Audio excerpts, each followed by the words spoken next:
दर्पण प्रतिबिंब गठन करवा मुख्य अक्ष टाणीदेल 0 4 8 12 नहीं गल तापर एठू अवतल लेफ्ट नहीं इथे राइट नब 4 8 यही जगार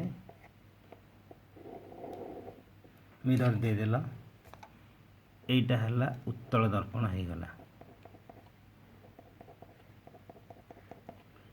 CFP वस्तुटा दर्पण सम्मुख रहा जेकोसी गोटे अवस्थान नेल यहाँ मनकर है AB गोटे वस्तु एथुर जो आलोक रश्मि आसीबो ये समांतर भाव में आसीबो मुख्य अक्ष सहित ये है आपतित रश्मि जिते बड़े फेर सेपटू जीवन दर्पण पछपट को फोकस ठू बाहरला भली देखा तेणु फोकस एवं ये बिंदु को एकाठी रखी एटा डॉट लाइन देदेव ये जाइनी गला भाई देखागला इाड़ी की फेरला यहाँ है प्रतिफलित रश्मि ये आपतित रश्मि ये प्रतिफलित रश्मि वर्तमान एठू एरु आ गोटे रश्मि नबा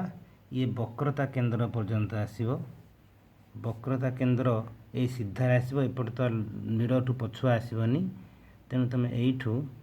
एमतिया करके नहीं आसो यही पर्यंत तापर यू डॉट लाइन नहीं आसो देखापी जे वक्रता केंद्र सीधार आसला तेणु एठी आसला आपतित रश्मि सियाड़े फेरीगला प्रतिफलित रश्मि ये दुईटा जो छेद कले यहाँ है प्रतिबिंबर स्थान ये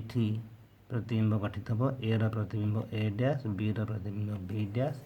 बर्तमान आवश्यक प्रतिबिंब गठित हो गला ये तुम आर पोजिशन कर।